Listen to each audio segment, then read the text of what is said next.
Delimitation அதாவது தொகுதி மறுவரையறை அதற்கான மசோதா இன்றைக்கி பார்லிமெண்ட்டில் தாக்கல் பண்ண போகிறாங்க. அதையொட்டி விவாதங்கள் நடக்கும். ஒருவேளை விவாதம் சக்ஸஸ் ஆனிச்சுனாக்கா கண்டிப்பாக சக்ஸஸ் ஆகிட்டுன்னு வைங்களேன். அதுக்கப்புறம் அதற்கான கமிட்டி அமைக்கப்படும். கமிட்டி அமைச்சதுக்கப்புறம் ஒவ்வொரு மாநிலத்தினுடைய எம்பிக்களுடைய எண்ணிக்கை மாறுபடும். கொஞ்சம் அதிகரிக்கலாம் அல்லது குறையலாம். அந்த மாதிரி எண்ணிக்கை மாறுபடும். இந்த டீலிமிட்டேஷன் வரக்கூடாது அப்படிங்கிறதுக்காக தான் நேற்று ஸ்பெஷலாக முதல்வர் அவர்கள் ஒரு வீடியோ ஒன்று போட்டிருந்தாங்க. கிட்டத்தட்ட ஒரு 4.5 நிமிஷமோ 5 நிமிஷமோ அந்த வீடியோ ஒன்று போட்டிருந்தாங்க. அதில் இந்த டீலிமிட்டேஷன் வந்துச்சுனாக்கா திரும்ப நீங்கள் பழைய திமுகவை பார்க்கணும், நானே களத்தில் இறங்குவேன், ஒட்டுமொத்த தமிழ்நாட்டு மக்களையும் ஒன்று திரட்டி என்னுடைய தலைமையில் நாங்கள் தமிழ்நாடு முழுக்க இறங்கி நாங்கள் போராட்டம் பண்ணுவோம், பழைய திமுகவை நீங்கள் பார்க்க நேரிடும் அப்படின்னு ஓஜி இஸ் பேக்டே அப்படிங்கிற அளவுக்கு ஒரு வீடியோ ஒன்று போட்டிருந்தார். இதில் என்னங்க பிரச்சனை இருக்குது? இப்போ தொகுதி மறுவரையறை அப்படின்னா தமிழ்நாட்டுக்கு 39 சீட்டு இது வரைக்கும் இருக்குது அப்படின்னாக்கா அது 45, 46, 47 மாறக்கூடும். அப்போ ஒரு 7-8 சீட்டு நமக்கு அதிகமாக கிடைக்கிதுல தொகுதி மறுவரையில். 39 பேரை வச்சு நம்ம பார்லிமெண்ட்டில் அந்த ஆட்டுறோம் அப்படின்னா அப்போ 46, 47 பேர்னா கூட ஒரு 7-8 பேர் உள்ள அனுப்பிச்சோம்னா ஒட்டுமொத்த பார்லிமெண்ட்டையுமே நம்ம கட்டுக்குள்ளே வச்சுக்க முடியும்ல. அப்போ நம்மளுடைய குரல்கள் அதிகமாக ஒழிக்கிறதுக்கான வாய்ப்புகள் அதிகமாக இருக்குல்ல. அது மட்டும் இல்லை, இதில் இன்னொரு விஷயத்தையும் சொல்லியிருக்காங்க. மகளிருக்கான இடஒதுக்கீடு 33% அப்படிங்கிறது நிறைவேற்றப்படும் அப்படிங்கிறது. அது ரொம்ப நல்ல விஷயம் தானேங்க. பல வருஷமாக கோரிக்கை வச்சுட்டு வந்திருக்காங்க. அதான் இந்த பிஜேபி கவர்மெண்ட்டு இந்த டீலிமிட்டேஷனோட சேர்த்து மகளிருக்கான இடஒதுக்கீடு 39 நாங்கள் நிறைவேற்றுவோம் அப்படிங்கிறது. அப்போ பெண்களுக்கும் ஒரு சாதகமான ஒரு சூழலை ஏற்படுத்தும்ல, வேலைவாய்ப்புகளில் அல்லது மற்ற விஷயங்களில் 33% இடஒதுக்கீடு அப்படிங்கிறது எவ்வளோ பெரிய விஷயம். இதை எதுக்கு இங்கே தேவையில்லாமல் திமுக இருக்குது? இந்த எலெக்ஷனுக்காக எப்படியாவது அதிமுகவை எதிர்க்கணும், அதிமுக கூட கூட்டணி வச்சிருக்கு பிஜேபி, அதனால் பிஜேபி இது கொண்டு வருது, பிஜேபி கொண்டு வரதுனால நாம் எதிர்த்தோம்னாக்கா எலெக்ஷனில் ஓட்டாது மாறும் அல்லது ஒரு கேம்பெயினுக்கு யூஸ் ஆகும் அப்படிங்கிற ஒரு அரசியல் யுக்தியை தானே கையில் எடுக்கிறாங்க, ஒரு ஓட்டு யுக்தியை தானே கையில் எடுக்கிறாங்க. அப்படிங்கிற மனநிலை உள்ளவர்களாக நீங்கள், உங்களுக்கு தான் இந்த வீடியோ. தயவு செஞ்சு ஸ்க்ரோல் பண்ணிடாதீங்க, இந்த வீடியோ முழுசாக பாருங்கள்.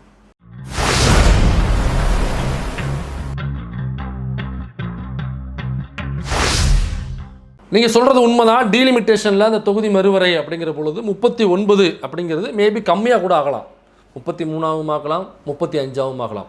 ஆனால் பெரும்பான்மையாக சொல்லப்படுறது என்னன்னாக்கா 39லேருந்து 47, 48, 49 வரைக்கும் அது அதிகமாக வரலாம் நமக்கு அப்படிங்கிறது தான் சொல்லப்படுது. இது அற்புதமான விஷயத்தை போய் இந்த மாதிரி நீங்கள் மண்ணளி போட பார்க்குறீங்களே. ஒரு 7-8 எம்பி அல்லது ஒரு 10 எம்பி கூட உள்ளே போகிறாங்க, இது பொருட்களை அவங்களுக்கு யுவர் ஆனர் அப்படின்னு நீங்கள் கேட்கலாம். முதல்ல டீலிமிட்டேஷன் அப்படிங்கிறது எப்போ பேசு பொருளாக வந்ததுன்னா, இந்திரா காந்தி அவர்கள் முதல்வராக இருக்கும் பொழுது அல்லது அதற்கு முன்னாடி மக்கள் தொகையை கட்டுப்படுத்தணும் அப்படின்னு முடிவெடுக்கிறாங்க. ஏன்னாக்கா கட்டுக்கிடங்காத மக்கள் தொகையாக மாறிக்கிட்டு இருக்குது. அப்போ மக்கள் வாழுகிறதுக்குமே கஷ்டமாயிடும். ரெண்டாவது, ஒருத்தர் ஒரு 10-15 குழந்தைகளை பெற்று விட்டாருனாக்கா அவங்கள வளர்க்கணும், சோறு போடணும், கல்வியை கொடுக்கணும், நல்ல ஆடைகளை கொடுக்கணும், நல்ல உணவை கொடுக்கணும் அப்படின்னாக்கா அது முடியாமல் போயிடும். அப்போ அந்த 10-15 குழந்தைங்களும் எப்படி வளரும்னா கிழிஞ்ச பேண்ட் சட்டையை போட்டுக்கிட்டு அல்லது கிழிஞ்ச டவுசரை போட்டுக்கிட்டு சரியாக படிக்க வைக்க முடியாது. 10 பேரில் ஒருத்தர் 2 பேர் தான் படிக்க வைப்பாங்க. அப்போ பாக்கி 8 பேர் படிப்பறிவு இல்லாதவர்களாம் மாறிடுவாங்க. அவன் மற்றபடி அவங்களுடைய உணவு பழக்க வழக்கங்களில் பார்த்தீங்கன்னா சத்தான உணவாக கொடுக்க முடியாது. 10 பேருக்கு சத்தான உணவாக கொடுக்கணும்னாக்கா அவர் அம்பானியாகவோ அதானியாகவோ தானே இருக்கணும். அப்போ சாதாரண ஒரு மனுஷனால் ஒரு 10-15 பிள்ளையை பற்று வச்சுட்டு எப்படி சத்தான உணவை கொடுக்க முடியும்? எப்படி 10 பேருக்கும் பொருளாதாரத்தை சேர்த்து வைக்க முடியும்? அப்படி முடியாது.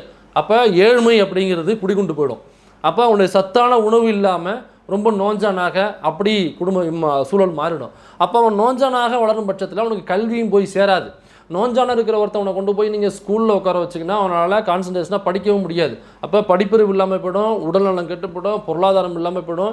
இதெல்லாம் எங்கே கொண்டு போய் நிறுத்தோம்னாக்கா ஏதோ ஒரு இடத்துல ஒரு சமூகத்துக்கு கேடான ஒரு விஷயத்தை, சட்டத்துக்கு புறம்பான செயல்களை கொண்டு போய் செய்கிற ஒரு இடத்துல கொண்டு போய் அவங்க நிப்பாட்டிடும். அப்போ இதில் மாநிலத்தினுடைய வளர்ச்சி மட்டும் இல்லாமல் நாட்டினுடைய வளர்ச்சியும் குன்றி போயிடும். இப்போ இந்த புரிதல் இல்லாமல் தான் எல்லோரும் வந்து ஒரு 7, 8, 10 பிள்ளைங்க பெற்றுக்கிறது அப்படின்றது பொழுது இதை கட்டுப்படுத்தணும் அப்படிங்கிற இடத்துக்கு அரசாங்கம் நகருது. நகரும்பொழுது ஒட்டுமொத்தமாக இந்தியாவில் அந்த குடும்ப கட்டுப்பாடு, குழந்தைகளை பெற்றுக்கொள்வதை கண்ட்ரோல் பண்ணணும் அப்படிங்கிற இடத்துக்கு நகர்றாங்க. நீங்கள் எல்லாம் யோசிச்சு பாருங்கள், உங்களுடைய அம்மா இருப்பாங்கள்ல, அவங்க கூட பிறந்தவங்களே எத்தனை யோசிச்சு பாருங்கள். எங்கள் அம்மா கூட பிறந்தவங்க 11 பேர் மொத்தம். எங்கள் அப்பா கூட பிறந்தவங்க என்றைக்கியா ஒரு 7-8 பேர் இருப்பாங்கன்னு நினைக்கிறேன். அப்படி தான் நமக்கு தெரியும், கரெக்டாக தெரியாது. இப்போ எனக்கு பிறந்த குழந்தைங்கனாக்கா 2ன்னு சொல்லிடுவோம். நம்ம நண்பருக்கு 1 பிள்ளை அல்லது 2 பிள்ளை அவ்வளோதான் சொல்லுவோம். 3ங்கிறத ரொம்ப அரிதிலும் அரிதாக எவனோ தான் நம்ம நண்பர்களில் அல்லது நம்முடைய தலைமுறையில் 3 குழந்தைங்க ரொம்ப ரேராக யாரோ தான் பெற்றிருப்பாங்க. அவங்களையும் நமக்கு பார்க்கும் போதெல்லாம் அட்வைஸ் பண்ணாண்டா மூணு மூணு பிள்ளை பெக்கிறிய, என்னடா நீ படிச்சிருக்கேன்டா, அறிவில்லை உனக்கு, இந்த காலகட்டத்தில் 3 பிள்ளை அவனாவது 10 பண்ணடா அப்படின்னு சொல்லி 3 குழந்தைகளை பெற்றுக்கொள்ள போனால் நம்ம ஏதோ அறிவில்லாதவன் புரிதல் இல்லாதவன் அப்படிங்கிற பட்சத்தில் 3 குழந்தைக்கும் நம்ம அட்வைஸ் பண்ணிட்டு இருப்போம். இப்போ அப்போ நீங்கள் பாருங்கள் 10, 15 பெற்றவங்க நீங்கள் யோசிச்சு பாருங்கள். அப்போ எந்த ஒரு புரிதலும் இல்லாமல், ஏன்னா முழு நேரமாக வேறு எதுலேயுமே கான்சன்ட்ரேட் பண்ணாமல், வேறு எதுலேயுமே தன்னுடைய கவனத்தை செலுத்தாமல் முழுக்க அதில் மட்டுமே கவனத்தை செலுத்தி ரொம்ப பிஸியாக இருந்திருக்காங்க நம்ம முன்னோர்கள். அதுக்கப்புறம் இந்த அறிவை புகட்டும் போது தான் தமிழ்நாடு, குறிப்பாக தென் மாநிலங்களில் தமிழ்நாடு வந்து இதை திட்டங்கள் வகுத்து அதை எல்லா மக்கள்கிட்டும் கொண்டு போய் சேர்த்தது. நீங்கள் முன்னாடி பார்த்தீங்கன்னா எல்லா சுவர்கள்லையும் ஒன்று எழுதி போட்டிருக்கோம். குறிப்பாக நீங்கள் மருத்துவமனைகள் எழுதி போட்டிருப்பாங்க, ஆரம்ப சுகாதார நிலையங்கள் எழுதி போட்டிருப்பாங்க, பள்ளிகள் எழுதி போட்டிருப்பாங்க, கல்லூரிகள் வாசல் எழுதி போட்டிருப்பாங்க. நிறைய இடங்களில் சுவர்களில் பார்த்தீங்கன்னா ஒரு முக்கோண வடிவத்தில் அந்த இலுமினாட்டி பார்த்தீங்களா, அந்த இலுமினாட்டி சிம்பிளை எல்லா சிவத்திலையும் வரைஞ்சி போட்டிருப்பாங்க. அதுக்கப்புறம் பாரிசாலனுடைய வளர்ச்சியில் தான் அதெல்லாம் அழிச்சாங்க, இலுமினாட்டி சிம்பிள் அப்படின்னு சொல்லி.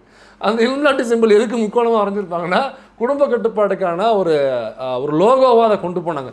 இப்படி 2 முக்கோணம் இருக்குன்னு நினைக்கிறேன் சேர்ந்தது மாதிரி, அல்ல ஒரு முக்கோணம் தான், ஒரு முக்கோண ஈஸ்வரன் வரைஞ்சிருப்பாங்க. அது குடும்ப கட்டுப்பாடுக்கான லோகோ போட்டு கொண்டு போய் சேர்த்தாங்க. அதுக்கப்புறம் குடும்ப கட்டுப்பாடு பண்ணிக்கிறாங்க அப்படின்னாக்கா அவங்களுக்கு ஏகப்பட்ட சலுகைகள் கொடுத்தாங்க. அங்கே வந்து அரிசி கொடுக்குறதா இருக்கட்டும், அப்புறம் பூஸ்ட் கொடுத்தாங்க, அப்புறம் பணமும் கையில் கொடுப்பாங்க, அப்புறம் வேறு சில பொருட்களும் அரிசி பருப்பு இதெல்லாம் சேர்த்து கையில் கொடுத்து அனுப்புவாங்க. அது ஏன் குடும்ப கட்டுப்பாடுனாக்கா குடும்ப கட்டுப்பாடு பற்றிய இங்கே போதுமான பிரச்சாரம் இல்லாமல் மக்கள்கிட்ட போய் சேராமல் இருந்துச்சு. அப்போ குடும்ப கட்டுப்பாடு அப்படிங்கிறத அப்புறம் தான் கொண்டு வந்தாங்க. ஸோ இதெல்லாம் எதுக்கு கொண்டு வந்தாங்கன்னா இந்த குடும்ப கட்டுப்பாடு அப்படிங்கிற விஷயம், அப்புறம் நாம் இருவர் நமக்கு இருவர் அப்படிங்கிற டேக்லைனாவே கொண்டு போனாங்க. அப்போ நாம் 2 பேர் நமக்கு 2 பிள்ளைங்க தான், அதுக்கு மேலே வேண்டாம். அப்புறம் ஏன் வேண்டாம்னாக்கா நான் சொன்ன காரணங்கள்லாம் சொல்லி பரப்புரை செஞ்சாங்க. அதுக்கப்புறம் கொஞ்சம் வருஷம் கழிச்சு என்னென்னா நாம் இருவர் போய் நாம் இருவர் நமக்கு ஒருவர் அப்படின்னு ஆச்சு.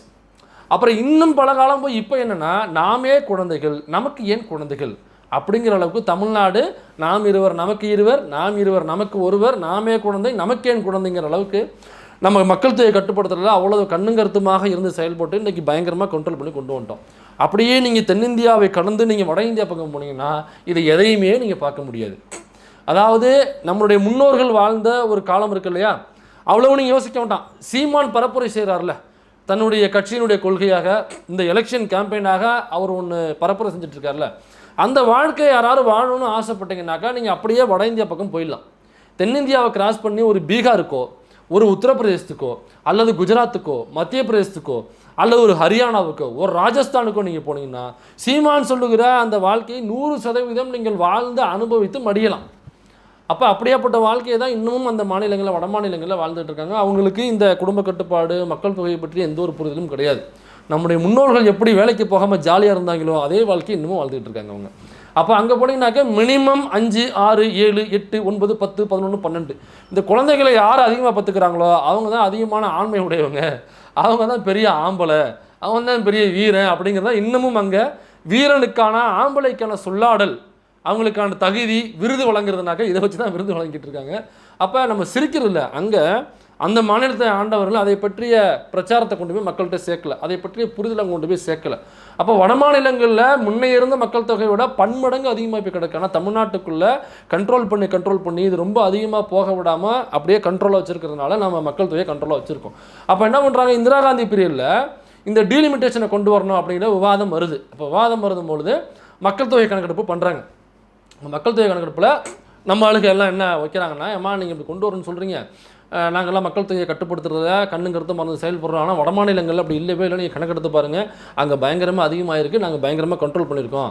அப்போ இந்த நேரத்தில் நீங்கள் டீலிமிட்டேஷனை கொண்டு வந்தீங்கன்னாக்கா எங்களுக்கான பிரதிநிதித்துவம் படுத்துக்கிற ஒரு மெம்பர் ஆஃப் பார்லிமெண்ட்டாக நாங்கள் அனுப்புகிற எண்ணிக்கை வந்து எங்களுக்கு கம்மியாக இருக்கும், வட மாநிலங்களில் ரொம்ப அதிகமாக இருக்கும். அப்போ அவங்களுடைய வாய்ஸ் தான் பார்லிமெண்ட்டுக்குள்ளே கேட்குமே தவிர தென் மாநிலங்கள் போன்றவர்களுடைய வாய்ஸ் அங்கே எழவே இடாது. இது ஒரு நாட்டுக்குள்ளே குறிப்பிட்ட மாநிலங்கள், அதாவது இந்த சர்க்கார் போடுகிற ஆர்டர்களை, உத்தரவுகளை, சட்டங்களை சரியாக பின்பற்றுகிற மாநிலங்களை கவர்மெண்ட்டே வந்து ஒமிட் பண்ணுது, அல்லது கவர்மெண்ட்டே அவங்கள வந்து ஓரந்தள்ளுது, அவங்கள வந்து ஒரு மாற்றாந்தாய மனப்பான்மையோட பார்க்குற சூழலை மெம்பர் ஆஃப் பார்லிமெண்ட்டுக்குள்ளே ஏற்படுத்தணும் அப்படின்னு சொன்னோடனே யார், இந்திரா காந்தி அவர்கள்ட்ட. இந்திரா காந்தி யார், அவங்க எமர்ஜென்சி கொண்டு வந்தவங்க. கிட்டத்தட்ட சொல்ல போனோம்னா ஒரு ஃபாசிஸ்ட் அப்படின்னு அந்த சூழலில் அவங்கள வந்து வரையறுத்து எல்லாரும் பேசிக்கிட்டு பயங்கரமான விமர்சனம் பண்ணிக்கிட்டு இருந்தாங்க. யாருடைய சொல்லுக்குமே அவங்க காது கொடுத்து கேட்க மாட்டாங்க. அவங்களுக்கு இது சரின்னு போடுதோ அதான் செய்வாங்கன்றத ஏதோ திமுக காரவங்க மட்டும் பேசலை. அன்னைக்கு காங்கிரஸினுடைய மிகப்பெரிய அகில இந்திய தலைவராக இருந்த ஐயா கர்ம வீரர் காமராசர் அவர்கள் சொன்ன ஸ்டேட்மெண்ட் இது. அப்போ அவரே சொல்கிற அளவுக்கு அந்த அம்மாவுடைய இரும்புக்கரை வந்து பயங்கரமாக நீட்டி ஒட்டுமொத்தமாக அழிக்க பாய்ச்சிச்சு. அப்போ அப்படியாப்பட்ட இந்திரா காந்தி அவர்கள்கிட்டயே நம்மளால பேசி கன்வின்ஸ் பண்ணி ஆமாம் நீங்கள் சொல்கிறது சரிதான் அப்படின்னு அவங்களுடைய தலையை மாட்ட வச்சு அந்த அம்மா என்ன பண்ணுறாங்க, 25 வருஷம் தள்ளி போடுங்க. இந்த 25 வருஷம் எதுக்குனாக்கா மற்ற மாநிலங்கள் தென் மாநிலங்களை கரெக்டாக ஃபாலோ பண்ணுறாங்க, அதை நீங்கள் அப்படியே கோத்ரூ பண்ணுங்கள்.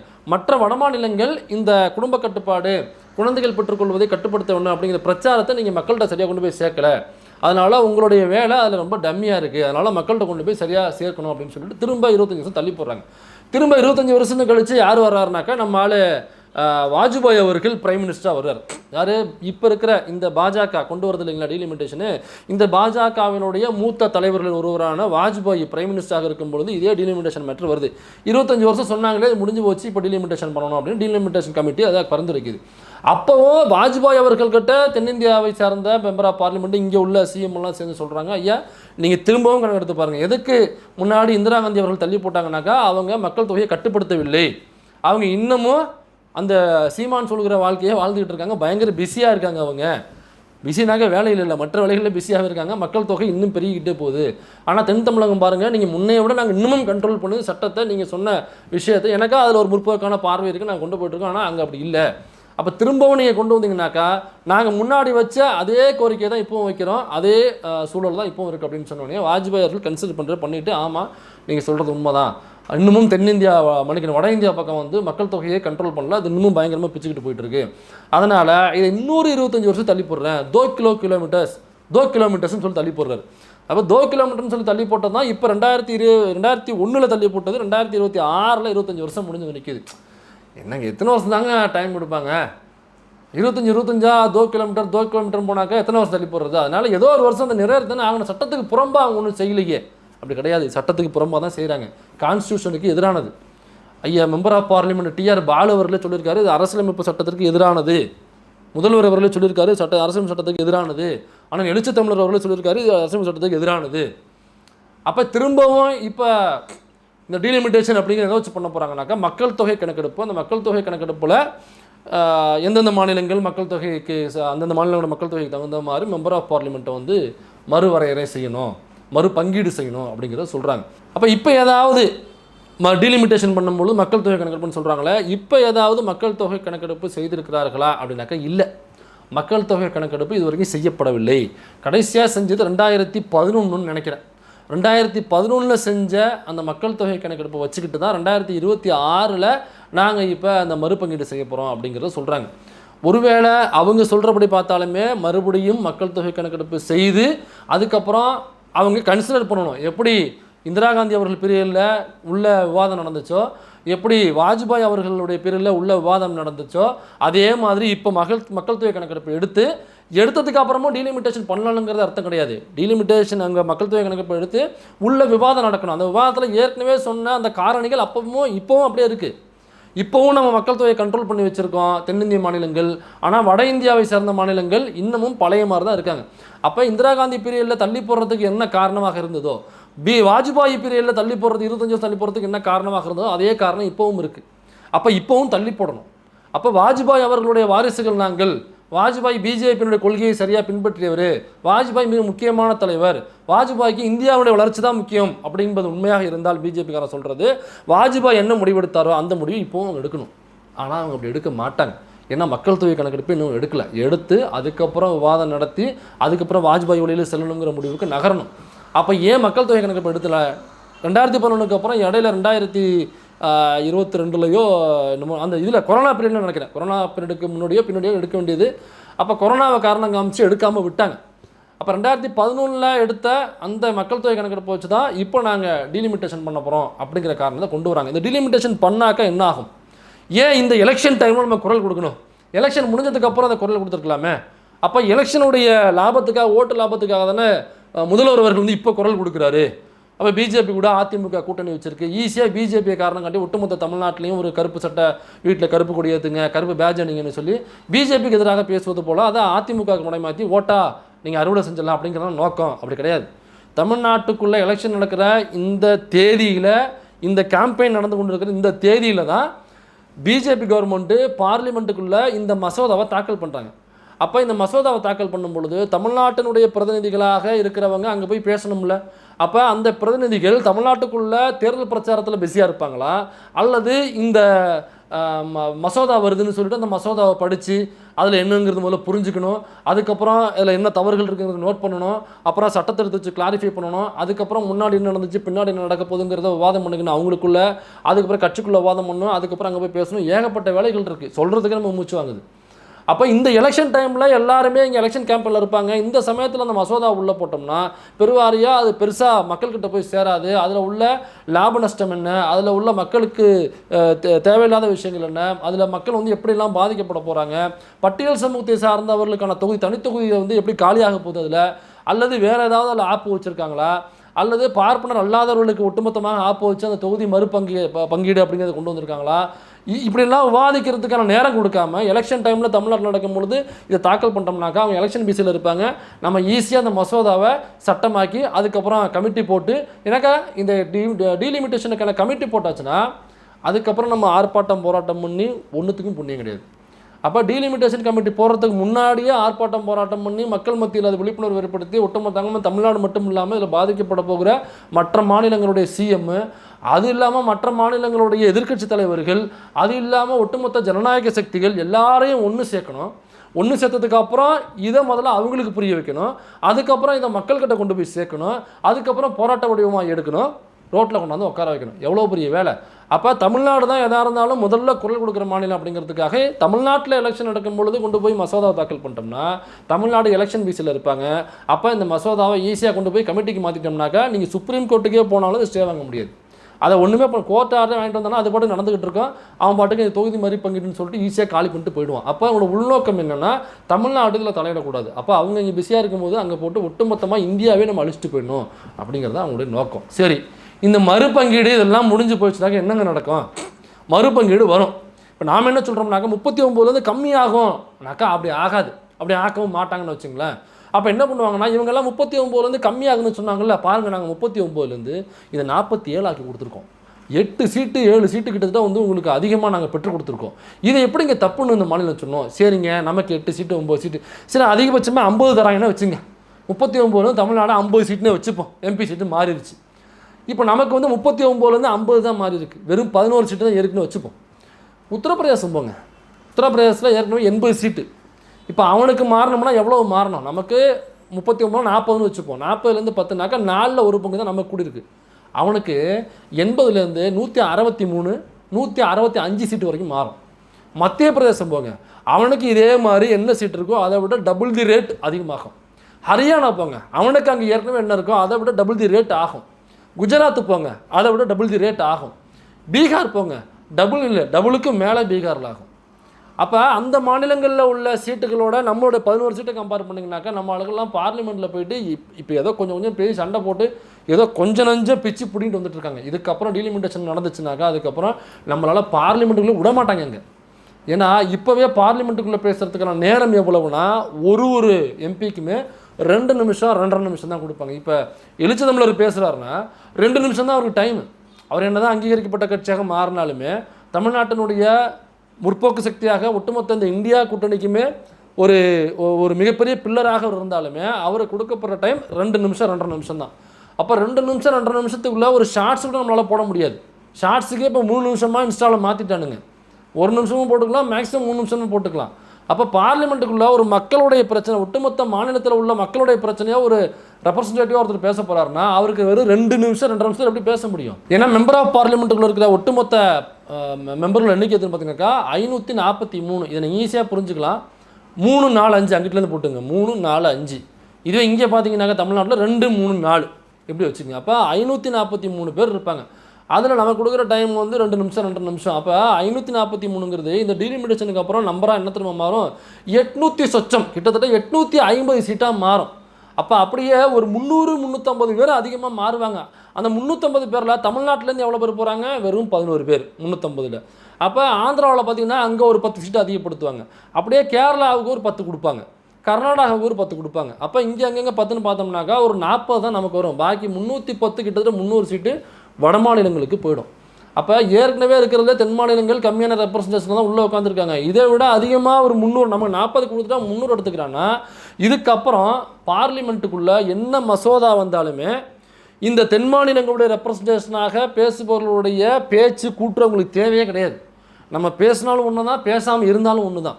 அவங்க என்ன பண்ணுவாங்க, அந்த மத்திய பிரதேசம், உத்தரப்பிரதேசம், ஹரியானா, ராஜஸ்தான், குஜராத் இதை மட்டுமே கான்சன்ட்ரேட் பண்ணி இந்த ஹிந்தி பெல்ட்டை அப்படியே அந்த எம்பி சீட்டை கையில் எடுத்துக்கிட்டு அவன் பிரைம் மினிஸ்டர் ஆகிடுவாங்க. அப்போ ஒருபோதும் தமிழ்நாட்டிலிருந்தோ, கேரளாவிலிருந்தோ, ஆந்திராவிலிருந்தோ, கர்நாடகாவிலிருந்தோ ஒருபோதும் இங்கேருந்து பிரைம் மினிஸ்டர்கள் போகவே முடியாது. ஏற்கனவே ஆச்சு இங்கேருந்து 2-3 பேர் ஏற்கனவே பிரைம் மினிஸ்டர் இருந்திருக்காங்க. இந்த தென் மாநிலங்களை சொல்கிறாங்க. இதுக்கப்புறம் தென் மாநிலங்கள்லேருந்து ஒருவர் கூட பிரைம் மினிஸ்டர் ஆக முடியாத சூழல் ஏற்படுறோம். அவங்களுடைய ஓட்டே அவங்களுக்கு போதும், அங்கே ஜெயிச்சாவே போதும். ஏற்கனவே நம்ம 39 சீட்டை வச்சுக்கிட்டு நம்ம சண்டை போடும் பொழுது அவன் இதெல்லாம் தாண்டி அவன் நீட்டு, லொட்டு, லொசுக்கு, மயிறு, மண்ணாங்கட்டுன்னு கொண்டு வந்துட்டு இருக்கான். இப்போ இதை இன்னும் 300 அதிகப்படுத்திட்டானாக்கா நம்மளாம் கேட்கவே தேவையில்லை. அதுக்கப்புறம் என்ன நடக்குங்கிறத மட்டும் நான் சொல்கிறேன். நம்மளுடைய படிப்பு, இந்த கல்வி இருக்குது பார்த்தீங்களா, ஏற்கனவே உள்ளதை முழுமையாக அவன் எடுத்துப்பான். அப்போ கல்வி சம்மந்தமாக நம்ம எது இங்கே செய்கிறதுனாலும் அவங்ககிட்ட பர்மிஷன் வாங்கணும். ஆனால் அவன் கல்வி சம்மந்தமாக எது வேணாலும் நம்மகிட்ட பர்மிஷன் வாங்காமல் உள்ளே கொண்டு வந்துடுவான். ஹிந்தியை கட்டாயமாக படிக்கணும்னு உள்ளே கொண்டு வந்துடுவான். அப்புறம் தமிழ்நாட்டினுடைய வரலாறுகளில் தமிழ்நாட்டு பாடநூல்களில் வைக்க மாட்டான். தமிழ் தேவையில்லை, தேவைன்னா படிச்சுக்கலாம், இல்லைன்னா விட்டுடலாம் அப்படிங்கிற அளவுக்கு தமிழ் மொழியை வச்சுருவான். அப்புறம் அவங்களுடைய வரலாறுகளை, சங்கிகளுடைய வரலாறுகளை, குறிப்பாக பார்ப்பனர்களை மேம்படுத்துகிற வரலாறுகளை உள்ளே கொண்டு வந்து வைப்பான். சனாதனத்தை பாடமாக கொண்டு வந்து வைப்பான். பார்ப்பனர் அல்லாதவர்கள் பார்ப்பனர்களுக்கு சேவை செய்ய வேண்டும் இப்படிங்கிறதெல்லாம் பாடத்திட்டத்தில் வந்துடும். இப்போ இதெல்லாம் வராமல் இருக்கணும்னா நாம் என்ன பண்ணணும், இந்த டீலிமிட்டேஷனுக்கு இன்றைக்கி முதல்வர் அவர்கள் சொன்னது மாதிரி நம்ம கருப்பு சட்டை அணிந்தோ அல்லது கருப்பு பேட்ஜ் அணிந்தோ வீடு வாசலில் கருப்பு கொடியேற்றியோ இதற்கான எதிர்ப்பை நம்ம தெரிவிக்கணும். இந்த நகலை எரித்து முதல்வர் இந்த போராட்டத்தை அறிவிச்சிருக்கிறாரு. திரும்ப பழைய திமுக ஓஜி பேக் அப்படிங்கிற அளவுக்கு ஒரு ஸ்டேட்மெண்ட் கொடுத்துருக்காரு. துணை முதல்வர்களும் ஒரு முழுக்க அதை பேசிகிட்டு இருக்காங்க. எம்பிக்கள், எம்எல்ஏக்கள் எல்லாரும் அதை பற்றி பேசிகிட்டு இருக்காங்க. அப்போ இதில் ரொம்ப கான்சன்ட்ரேஷனாக இருந்து இதை உள்ளே வரவிடாமல் தடுக்க வேண்டியது நம்மளுடைய வேலை. இதற்கு எந்த அளவுக்கு நம்ம போராட்டத்தை கையில் எடுக்கணும். அதனால் இதை பற்றி விழிப்புணர்வு எடுத்துக்கங்க. எங்கே பார்த்தாலும் உங்களுடைய நண்பர்கள்கிட்ட எல்லார்ட்டையும் பேசுங்க. தமிழ்நாடு இப்போ கொஞ்சம் நஞ்ச ஏதோ டேக்ஸ் காசை நம்ம கொடுக்குற காசை தான் நம்ம திரும்ப கேட்குறோம் அவங்கக்கிட்ட. அதை கொஞ்சம் கொஞ்சம் சண்டை போட்டு 29 பைசாவது இப்போ உள்ளே வந்துக்கிட்டு இருக்குது. ஒருவேளை டீலிமிட்டேஷன் நடந்துச்சுனாக்கா நமக்கு எதுவுமே வராது. கல்வி பறிக்கப்படும், நம்மளுடைய பொருளாதாரம் பறிக்கப்படும், வேலை வாய்ப்புகள் நம்மகிட்ட பறிக்கப்படும். அப்போ யாரை வேலை வாய்ப்புகளை உட்கார வைப்பாங்கன்னு உங்களுக்கே தெரியும். இதை வச்சுக்கிட்டு முழுக்க ஒன்றிய அரசுடைய வேலை வாய்ப்புகள் எல்லாத்துலேயும் 80% பார்ப்பனர்களும் வெறும் 20% மட்டும்தான் பார்ப்பனர் அல்லாதார்கள். பார்ப்பனர் அல்லாதார்னா பிசி, எம்பிசி, எஸ்சி, எஸ்டி, அது மட்டும் இல்லாமல் கிறிஸ்தவர்கள், இஸ்லாமியர்கள், பௌத்தர்கள் இது எல்லாமே வருவாங்க. பார்ப்பனர் அல்லாதவர்கள்லாம் எல்லாருமே தான் சேர்ந்து. இவங்க வெறும் 20%, 97% இருக்கிறவங்க, 3% இருக்கிறவங்க 80% உட்காந்துருக்காங்க. இப்போ இதெல்லாம் நடந்துச்சுனாக்கா இது தமிழ்நாட்டுக்குள்ளேயும் வந்துடும். அதனால தான் நம்ம பிஜேபி வந்துடும்னு சொல்கிறத தவிர ஏதோ பூச்சாண்டி காமிச்சு ஓட்டு வாங்குறாங்கன்னு சில பரதேசி நாய்கள், அறிவில்லாத முண்டங்கள். இந்த கேப்ரியல் தேவதாஸ்னு ஒருத்தர் இருக்காப்புல, பூரா நல்லா வலிச்சு போட்ட அமுல் பேபி மாதிரி ஒருத்தர் இருக்காப்புல.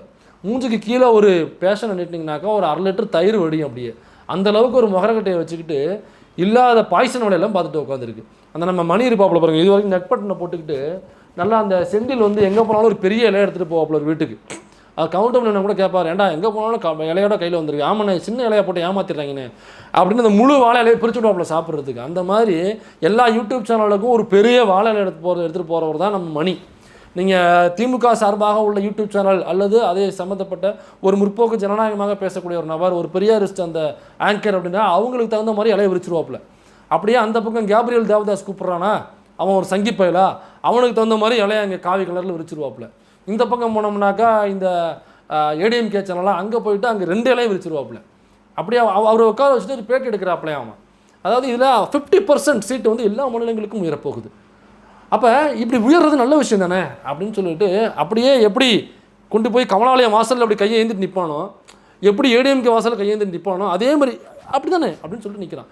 இந்த புரிதல் எதுவுமே இல்லாமல் நம்ம எடப்பாடி பழனிசாமி அவர்கள் இது ரூட்டை மாற்றுறது மாதிரி 33% பெண்களுக்கு இடஒதுக்கீடு வரப்போது அது பிடிக்காம திமுக பேசிட்டு இருக்கு. ஏங்க இடஒதுக்கீடு குறித்து நீ திமுகவுக்குலாம் எடுக்கிறீங்க, திராவிடம்னா என்னென்னு கேட்டதுக்கு தோசை சுட்டவர் அந்த வரலாற்று ஆய்வாளர் தான் கேட்கணும் அப்படின்னு.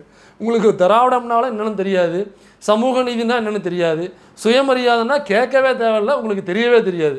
அப்படியாப்பட்ட இவர் பெண்கள் இடஒதுக்கீட்டில் திமுக எதிராக இருக்கிறது அப்படின்னு பேசுகிறாப்புல.